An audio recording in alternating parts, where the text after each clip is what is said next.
નમસ્કાર શ્રોતા મિત્રો, આજે રેડિયો એલજેના સ્ટુડિયોઝમાં ઉપસ્થિત છે આપણા મહેમાન મેહુલભાઈ વ્યાસ.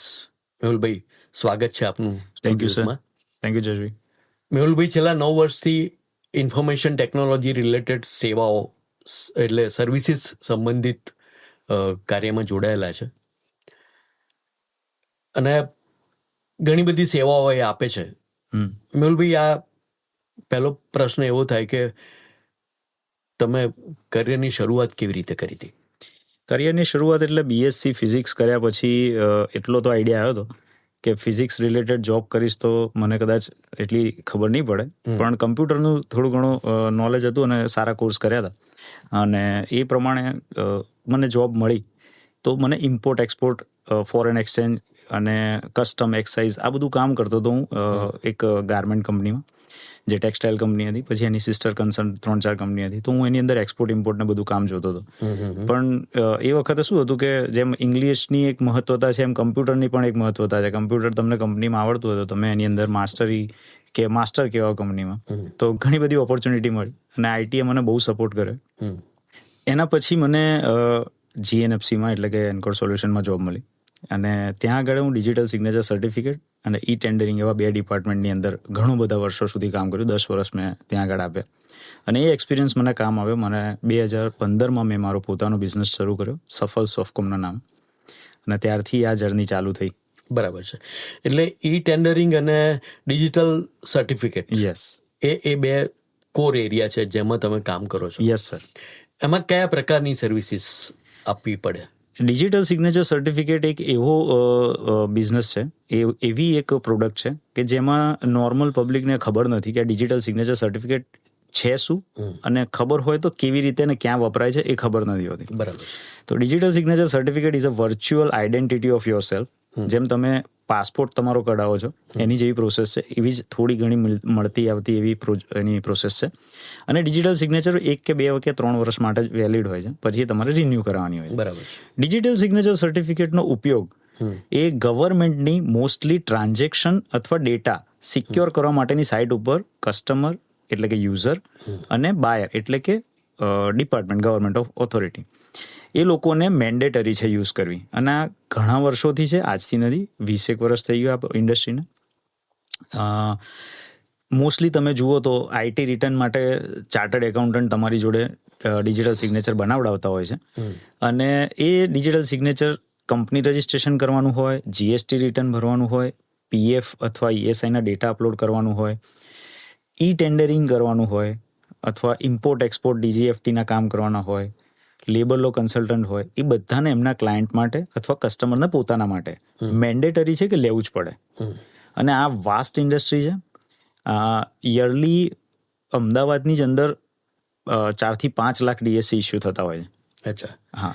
હવે એક સવાલ, એક સામાન્ય માણસ તરીકે એવો થાય કે ધારો કે પેનથી લખીને સિગ્નેચર કરી અને આ ઈ સિગ્નેચર, તો ફેર શું? ફરક એવો છે કે પેનથી સિગ્નેચર કરવા માટે તમારે પેપર ઉપર પ્રિન્ટ કાઢવી પડે અને પ્રિન્ટ ઉપર સાઇન કરીને તમારે કુરિયર કરવું પડે. ડિજિટલ સાઇનમાં એવું છે કે તમારે અહીંયાથી 10 જ મિનિટમાં તમારું ઇનવોઇસ અથવા તમારી રિસિપ્ટ અથવા તમારું ડોક્યુમેન્ટ સાઇન કરીને, ઓથેન્ટિકેટ સાઇન કરીને બેંગ્લોર, કલકત્તા, યુએસ, યુરોપ, ગમે તે કન્ટ્રી યા ગમે તે ડેસ્ટિનેશન પર મોકલવું હોય તો મોકલી શકાય. બરાબર. અને એની ઓથેન્ટિસિટી એ છે કે તમારું ડિજિટલ સિગ્નેચર તમે એની પર જે સ્ટેમ્પ કરેલું છે એમાં ડેટ, ટાઈમ સાથે સ્ટેમ્પિંગ થાય છે. બરાબર છે. હવે એક જાગૃત નાગરિક તરીકે એક સવાલ એવો પણ થાય, જે રીતના ડિજિટલ ફ્રોડ્સ વધી રહ્યા છે અને તમે આમાં તો સહી કરીને જ કોકને આપી રહ્યા છો ડોક્યુમેન્ટ, તો સિક્યોરિટી માટે શું કરવું પડે? ડિજિટલ સિગ્નેચર સર્ટિફિકેટ તમારું તમે કોઈને ના આપો ત્યાં સુધી તો યુઝ થવાનું નથી. એટલે સેમ વે જેમ હેકિંગ છે એ પણ એક ડિજિટલ સિગ્નેચરનો જ પાર્ટ છે. તમને કદાચ ખ્યાલ હોય કે રેન્સમ માટે કોલ આવતા હોય છે કે ભાઈ તમારા ડેટા ઇન્ક્રિપ્ટ થઈ ગયા છે, હવે તમારે ડિક્રિપ્ટ કરવા હોય તો અમને આટલા $, નાખો તો તમને આ ડિક્રિપ્ટ કરીએ. તો એ પણ એક અલ્ગોરિધમ છે. ડિજિટલ સિગ્નેચર સર્ટિફિકેટ ઇઝ એક અલ્ગોરિધમ અને એનાથી જ એ ઇન્ક્રિપ્શન ડિક્રિપ્શન પોસિબલ છે. તો તમારી જોડે જો ડિજિટલ સિગ્નેચર સર્ટિફિકેટ હોય ને તમે જો એને યુઝ કરતા હો તો સામેવાળો એને ડિક્રિપ્ટ કરી શકવાનો નથી. Government of India IT act 2000 પ્રમાણે કોઈ પણ ડેટા તમારો ઇન્ક્રિપ્ટેડ હોય એને કોઈ ડિક્રિપ્ટ કરી શકતું નથી અને એમાં સિગ્નેચર જે થતી હોય છે એ જ વેલિડ હોય છે. તમે ફિઝિકલ પીડીએફમાં કોઈ સિગ્નેચર મૂકી દો કે ઇન્સર્ટ કરી દો તો એ વેલિડ નથી. તો તમે જ્યારે ફ્રોડ થતા હો તો તમે પોતે પણ કોઈ ડોક્યુમેન્ટને ડિજિટલી સાઇન જો એક્સેપ્ટ કરો છો તો તમે સિક્યોર છો. બરાબર છે. એટલે શક્યતાઓ ઓછી છે, રેર છે. બરાબર છે. કારણ કે અત્યારે જે માહોલ છે એમાં જે રીતે આપણે સાંભળી રહ્યા છીએ કે એમાં થોડું ધ્યાન આનું પણ રાખવું પડે, કારણ કે તમે સીધું સહી કરીને જ આપી રહ્યા છો. હવે બીજી જે સર્વિસ છે તમારી ઈ ટેન્ડરિંગની છે, એની પણ આપણે શ્રોતાઓ જોડે વાત કરીએ કે એ શું પ્રોસેસ છે ને કેવી રીતે એનો ઉપયોગ થતો હોય છે. જયેશભાઈ, તમને કદાચ જાણીને આશ્ચર્ય થશે કે આખા ઇન્ડિયામાં ટેન્ડર તો દરેક ડિપાર્ટમેન્ટના, દરેક ગવર્મેન્ટના, દરેક સ્ટેટના બહાર પડતા હોય છે, પણ ઈ ટેન્ડરિંગ માટેનું હબ એ અમદાવાદ છે. હા, આખા ઇન્ડિયામાં અમદાવાદથી જ ઈ ટેન્ડરિંગની મોસ્ટલી સર્વિસ પ્રોવાઈડ થતી હોય છે અને we are one of them. તો એની અંદર કેવું છે કે ઈ ટેન્ડરિંગ માટે તમે ટેન્ડર એલર્ટ સિસ્ટમ યુઝ કરો, જેમાંથી તમને ખબર પડે કે તમારા પ્રોડક્ટ પ્રમાણે કયા કયા ટેન્ડર તમને લાગી શકે છે અથવા મળી શકે છે અથવા ભરી શકો છો, તો કયા પબ્લિશ થયા છે, તો એના માટેની ઇન્ફોર્મેશન મળે. ટેન્ડર સપોર્ટ છે, કઈ રીતે ટેન્ડર રજીસ્ટર કરવું, ટેન્ડર બીડ કરવું, એનો સપોર્ટ અમે આપતા હોઈએ છીએ. એની સાથે તમને ટેન્ડર ઓપનિંગ કઈ રીતે થશે, તમને ટેન્ડરના રેટ માટેની થોડી હેલ્પ જોઈતી હોય તો એ આપી શકીએ. ટેન્ડરના લાઇઝનિંગમાં જે ડોક્યુમેન્ટ્સની રિક્વાયરમેન્ટ છે, પ્રી ક્વોલિફિકેશન ક્રાઇટેરિયા, આ બધાના સપોર્ટમાં અમે લોકો પ્રોવાઈડ કરતા હોય છે. બરાબર. આ મોસ્ટલી આ બધું જ રિલેટેડ ટુ આઈટી છે.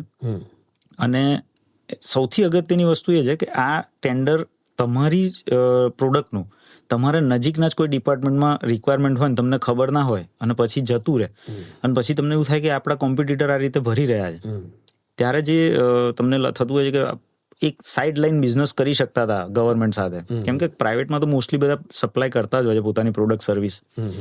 તો એ જ્યારે તમે ના કરી શકો અથવા તમને ના ખબર અથવા અનાવડતના લીધે જતી રહે તો તમારી એક સેકન્ડ લાઇન ડેવલપ થતી રહી જાય. એટલે આમાં આ જે ક્ષેત્ર છે ઈ ટેન્ડરિંગ વાળું, એમાં ઘણા બધી શક્યતાઓ વાળું છે અને ઘણા બધા લોકો એનો ઉપયોગ કરી શકે. યસ. અને હવે તો ગવર્મેન્ટે બહુ ઇઝી કરી નાખ્યું છે.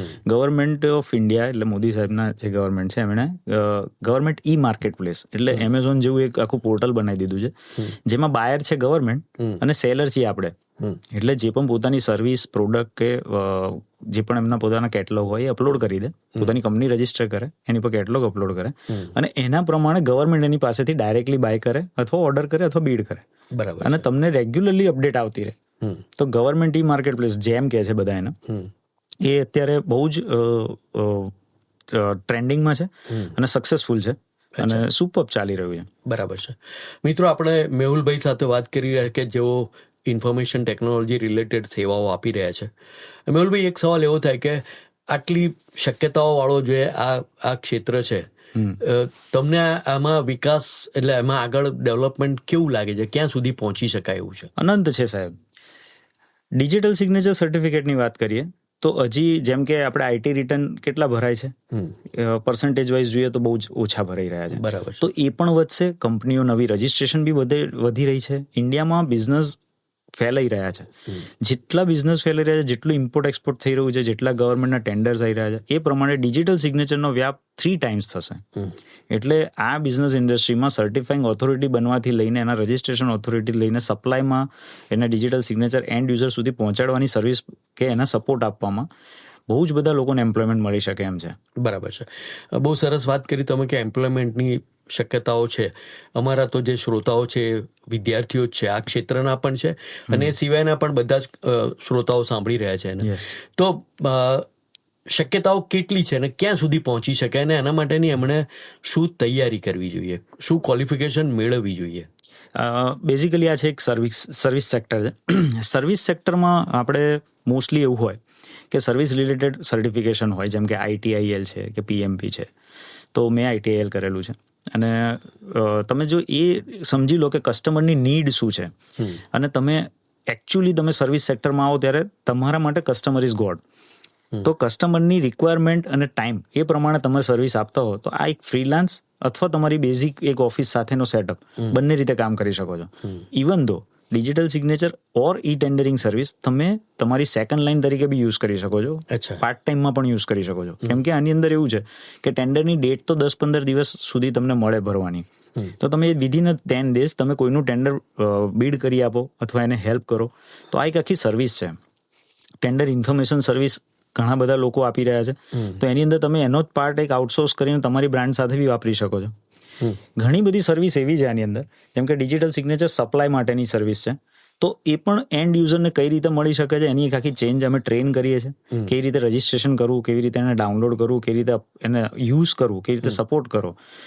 એના અધર દેન ધેટ, જો સ્ટુડન્ટ્સ આની અંદર જોડાય, નવા બ્લડની જરૂરત જ છે, તો યંગ ગ્રુપ જો આની અંદર જોડાય તો એક જોરદાર રેવોલ્યુશન આવી શકે એવું છે. જેમ કે ડિજિટલ ડોક્યુમેન્ટેશન એટલે કે પેપરની પ્રિન્ટ જ નથી કાઢવી, તો કેટલો બધો ફરક પડે. આજે રોજના રોજ કેટલા બધા પ્રિન્ટ નીકળે છે, ઇનવોઇસ, રિસિપ્ટ કે કોઈ પણ ચાલાન.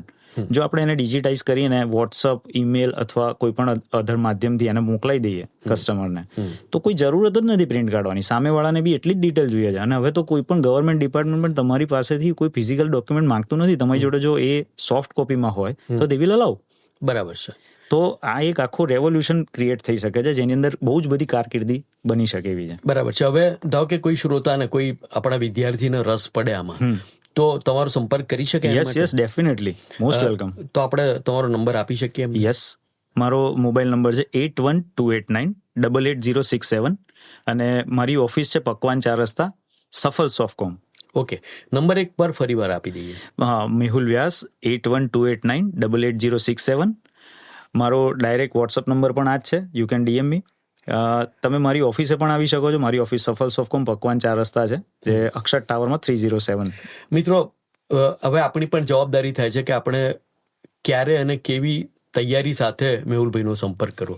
હવે મેહુલભાઈ, એક સવાલ એવો થાય કે તમે આ જે પોઝિશન પર પહોંચ્યા છો, તો એના માટે તમારો એક યુએસપી હશે. Yes sir. Unique selling point. Yes.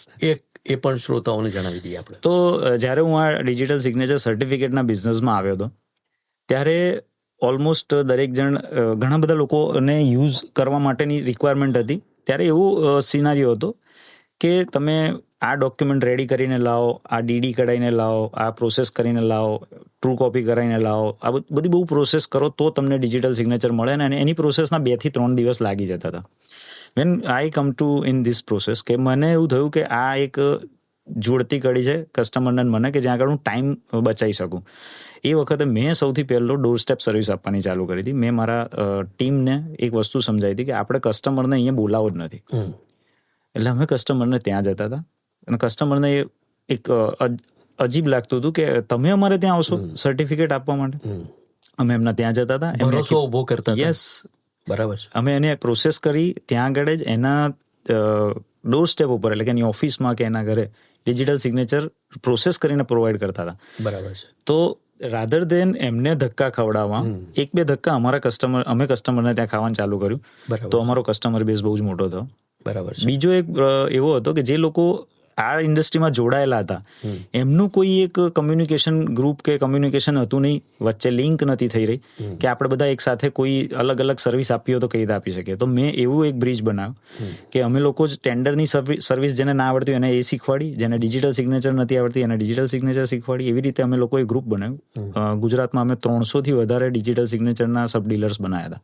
અચ્છા, એટલે મેહુલભાઈ, ખૂબ સરસ રીતે તમે આખી વાતને લીધી છે. અને આમ તો અમારા જે શ્રોતા વિદ્યાર્થીઓ છે એ લોકોને પણ આમાં રસ પડશે.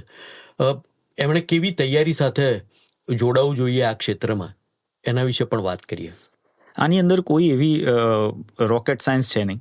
ડિજિટલ સિગ્નેચર સર્ટિફિકેટ લોકો જાણતા નથી એટલે એનાથી ગભરાઈને અથવા એનાથી બીને વાત કરતા હોય છે કે ભાઈ આ શું છે, જાર્ગન છે એક અલગ જ. તો કોઈ ટેન્શન લેવાની જરૂર નથી. તમે આવો, એકદમ નોર્મલ પ્રોસેસ છે, એક અલ્ગોરિધમ છે, એને કઈ રીતે પ્રોસેસ કરવાનું છે, કઈ રીતે ડાઉનલોડ કરવાનું છે, કઈ રીતે યુઝ કરવાનું છે, we can guide you easily. આના માટે કોઈ એવી ઘરેથી તૈયારીઓ કરીને આવવાની જરૂર નથી, ગભરાવાની જરૂર નથી. હું આવ્યો તો ત્યારે મને પણ પહેલા બીક હતી કે આ શું છે, પણ ધીમે ધીમે કહેવાય ને કે મજબૂરી મેં શુરૂ કિયા થા, મજા આ રહા હૈ. રાઈટ. હવે મેહુલભાઈ, એક સવાલ એવો થાય કે ધારો કે કોઈ વિદ્યાર્થી સીધો આઈટી સાથે રિલેટેડ નથી, યસ, પણ એને આમાં ક્વોલિફાય થવું છે, યસ, એટલે એમને લાગે છે કે આમાં શક્યતાઓ છે, તો એને કોઈ કોર્સ કેવું કે કરવાનું, કે સર્ટિફિકેટ કોર્સ કેવું કે કરવાનું હોય ખરું? કમ્પ્યુટર જો બેઝિક આવડતું હોય તો ચાલે. અને આજના તારીખમાં મને લાગે છે કે એન્ડ્રોઈડ યુઝર્સ એટલા બધા છે અને માઇક્રોસોફ્ટના યુઝર્સ એટલા બધા છે. મને નથી લાગતું કે કોઈને કમ્પ્યુટર નહીં આવડતું હોય. રેર કદાચ કોઈ હોય કે જે નહીં યુઝ કરતો હોય, કેમ કે આપણી સ્કૂલમાં જ આવી ગયું છે બધું એજ્યુકેશનની પ્રોસેસમાં. અને આટલું આવડતું હોય, ઈમેલ સર્ફિંગ કરતા આવડતું હોય, મને નથી લાગતું કોઈ છોકરાને વોટ્સઅપ આવડતા પછી કશું બીજું શીખવાડવું પડે. આજની જનરેશનમાં આપણા કરતાં થોડીક આગળ છે. તો જેટલી મહેનત મેં શીખવામાં કરી હતી, મને નથી લાગતું કે એટલી જરૂર છે કોઈ છોકરાને. બરાબર. એકદમ બિંદાસ ખાલી એટલું પોતાની ઉપર ભરોસો રાખે કે કોઈ પણ બિઝનેસ કરીએ તો ઓવરનાઇટ કોઈ દિવસ સક્સેસ નથી હોતી. થોડીક ધીરજ ધરી અને કામ કરવું પડે. એક્ઝેક્ટલી. તો ધીરજ ધરવાની છે, સમજવાનું છે, પ્રોસેસ ધીમે ધીમે આવડી જતી હોય છે, અને આવડ્યા પછી તો દે વિલ માસ્ટર. યસ. મેહુલભાઈ, આપણે જ્યારે ઇનફોર્મલ વાત કરતા હતા ત્યારે તમે ઈ ટેન્ડરિંગ પરની એક ગીતની વાત કરી હતી. યસ. તમે એ ગીત રજૂ કરીએ અને પછી આપણે આ કાર્યક્રમનું સમાપન કરીએ. યસ. અમે એક નવું એક ગીત હતું, એની પરથી એક સોંગ બનાવ્યું હતું આ પર્ટિક્યુલર ટેન્ડર માટે, કે જો ટેન્ડર જાવે સારી રાત નીંદ ના આવે, મેનू બડા તડપાવે, દિલ ચેન કહી ના પાવે. જો ટેન્ડર જાવે કોમ્પિટિટર ले जावे, हम देखते रह जावे, मेहुल व्यास तभी याद आवे. ક્યાં વાત. મિત્રો, ખૂબ સરસ રીતે મેહુલભાઈ આપણી સાથે વાત કરી. આઈટી એટલે ઇન્ફોર્મેશન ટેકનોલોજી સંબંધિત જે બે બિઝનેસીસ છે, જે સેવાના બિઝનેસીસ છે, એમાં કેવી રીતે કામ થઈ શકે અને એમણે કેવી રીતે સફળતા મેળવી છે. આપણે પણ આમાંથી આપણને જે પણ યોગ્ય લાગે તેનો ઉપયોગ કરી અને આગળ વધી શકીએ છીએ. હું તમારા વતી, રેડિયો એલજે વતી મેહુલભાઈનો આભાર માનું છું. Thank you sir. Thank you.